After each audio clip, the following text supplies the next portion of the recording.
to see about MCQ in software project management for CSE students.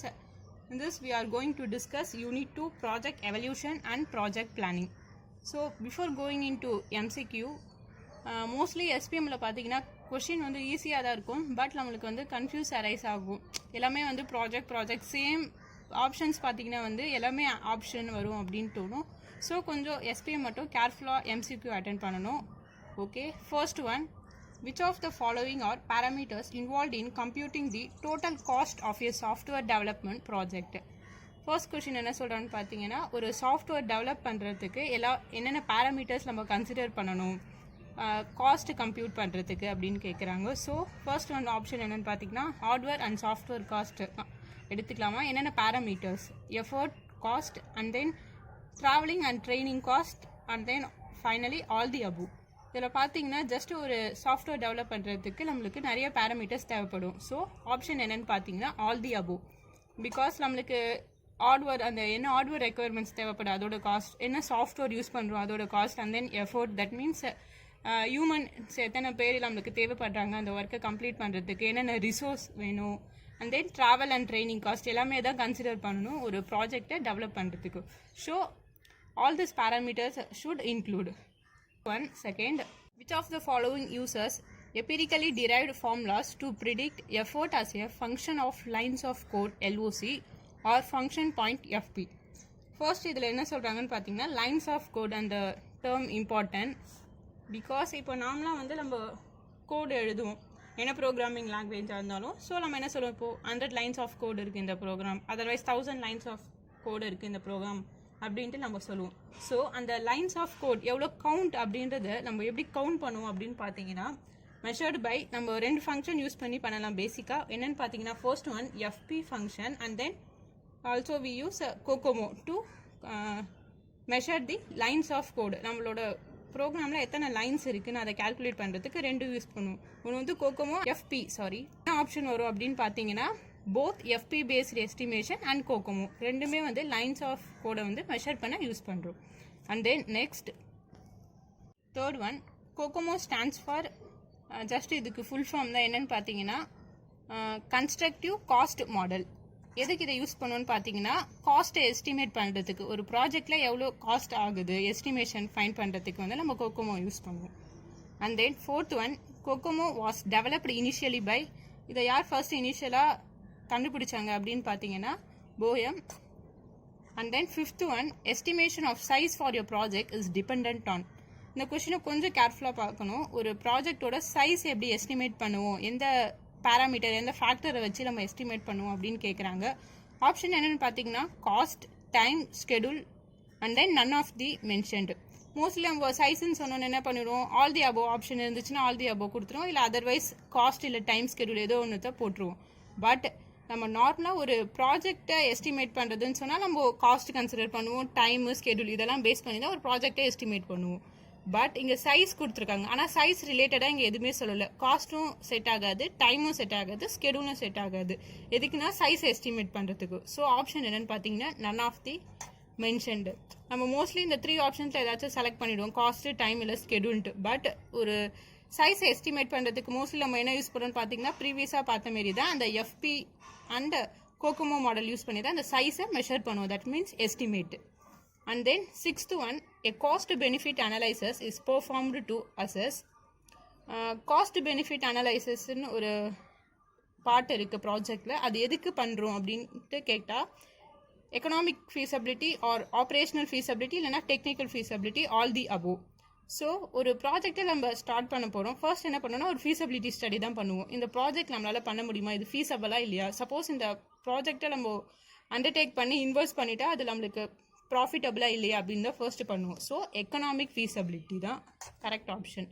Because இப்போ ஒரு project வந்து நான் வந்து 10 crore இன்வெஸ்ட் பண்ணிவிட்டு ஸ்டார்ட் பண்ணிவிட்டு அது லாஸ் ஆகிடுச்சுன்னா எனக்கு லாஸ். ஸோ அது ஃபஸ்ட்டே வந்து நம்ம ஃபீஸபிலிட்டி ஸ்டடி எடுக்கணும், எக்கனாமிக்காக அந்த ப்ராஜெக்டை நம்மளால் பண்ண முடியுமா. So option is economic feasibility. And then next 7th one, a cost benefit analysis is performed as a part of. இதை எப்போ பண்ணுவோன்னா ஃபர்ஸ்ட் பார்த்த மாரி தான் ஃபீஸபிலிட்டி அனலைசிஸ் அப்போ தான். சிஸ்டம் டிசைனும் வராது, system specification and then system performance assessment இது எதுவுமே வராது. ஃபீஸபிலிட்டி ஸ்டடியை போய் நம்ம இதையும் அனலைஸ் பண்ணிவிடுவோம். காஸ்ட் பெனிஃபிட் அனலைசிஸ், அந்த ப்ராஜெக்டை நம்ம அண்டர்டேக் பண்ணால் அது நம்மளுக்கு பெனிஃபிட்டாக இல்லையா அப்படின்ட்டு ஃபர்ஸ்டே பார்த்துடணும் ஃபீஸபிலிட்டி அப்போவே. And then 8th one, the intangible benefits இந்த ஃபாலோவிங் லிஸ்ட் ஆர். இந்த லிஸ்ட்டில் இது வந்து இன்டான்ஜபிள் பெனிஃபிட்ஸ் அப்படின்ட்டு ஃபைன் பண்ண சொல்கிறாங்க. ஃபர்ஸ்ட் வந்து டேஞ்சபிள்னா என்ன, இன்டான்ஜபிள்னா என்ன அப்படின்னு பார்த்துடலாம். நார்மலாக வந்து டேஞ்சபிள் பெனிஃபிட்ஸ் அப்படின்னு பார்த்தீங்கன்னா வந்து we can quantify, that means நம்மளால் அந்த பெனிஃபிட்டை மெஷர் பண்ண முடியும். ஃபார் எக்ஸாம்பிள், ஏதோ ஒரு ப்ராஜெக்ட் வந்து சக்ஸஸ்ஃபுல்லாக கம்ப்ளீட் ஆகிடுச்சு, அதனால் நிறையா ரீச்சும் அதிகமாகிடுச்சு அந்த ப்ராஜெக்டோட ரீச். ஸோ இந்த டாஸ்க் நான் இன்க்ளூட் பண்ணதால தான் அந்த ப்ராஜெக்ட் சக்ஸஸ் ஆகிடுச்சு அப்படின்னு சொல்கிறது வந்து tangible benefits, that means measure பண்ண முடியும். இன்டான்ஜபிள் பெனிஃபிட்ஸ் வந்து நம்மளால் மெஷர் பண்ண முடியாது. ஸோ அதனால அது இன்டான்ஜபிள் அப்படின்னு சொல்கிறாங்க. இந்த ஆப்ஷனில் பார்த்தீங்கன்னா எது கரெக்ட் ஆன்சர்னா providing better service to customer, இதுதான் ஆப்ஷன். பிகாஸ் இந்த இடத்துல நம்ம கஸ்டமர் கிட்ட சொல்ல முடியாது உங்களுக்கு நான் 10% சர்வீஸ் பண்ணுறேன், 20% சர்வீஸ் பண்ணுறேன்ட்டு. ஸோ நம்மளோட பெட்டர் பெர்ஃபார்மன்ஸ் ஏதோ நம்ம அதை கொடுத்துட்டு கஸ்டமரோட சாட்டிஸ்ஃபை ஆகுதா நம்மளோட மாடல் அப்படின்ட்டு நம்ம பார்க்கணும். ஸோ இப்போ கஸ்டமர் ஒன்ஸ் சாட்டிஸ்ஃபை ஆகிட்டாங்கன்னா நம்மளோட ப்ராடக்ட்டில் அவங்க வந்து நிறைய பேரை ரெஃபர் பண்ணுவாங்க. So it is the intangible benefits.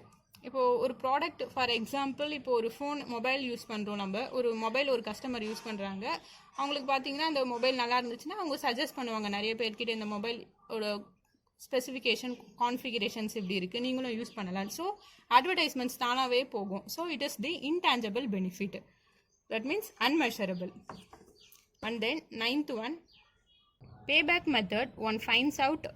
நார்மலாக வந்து பேபேக் மெத்தட்னா என்ன அப்படின்னு பார்த்தீங்கன்னா, இப்போது இனிஷியலாக வந்து ஒரு ப்ராஜெக்டில் நான் 10 crore இன்வெஸ்ட் பண்ணிட்டேன்னா ஃபர்ஸ்ட் என்ன என்னோட ஃபர்ஸ்ட் அப்ஜெக்டிவ் கோல் என்னென்னா அந்த 10 crore நான் போட்டது வந்து இன்வெஸ்ட்மெண்ட் திருப்பியும் நான் வந்து பெனிஃபிட்டாக வந்துடணும், அதுதான் என்னோட ஃபர்ஸ்ட் அப்ஜெக்டிவ்ஸ்.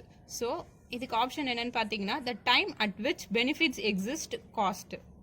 ஸோ அந்த 10 crore வந்து எனக்கு திருப்பி வந்துடணும், அதுக்கப்புறம் எக்ஸ்ட்ரா பெனிஃபிட்ஸ் வரும். ஸோ போட்ட இது வந்து லாஸ் ஆகாமல் அப்படியே அந்த இன்வெஸ்ட்மெண்ட் எனக்கு வரது தான் வந்து payback. So the time at which benefits exceed cost. And then next 10th one, in simple payback one finds out. இதுக்கு ஜஸ்ட் ஈஸியாக அவுட்புட் சொல்லிடலாம், ignores interest payment. Okay. And then 11th one, RAD software process model refers. That means அதோட full form என்ன, rapid application development. Rapid application development. Mostly இதுமாரி full form டேர்மும் கேட்பாங்க, அதனால் அதை நல்லா பார்த்துக்கணும். Application development.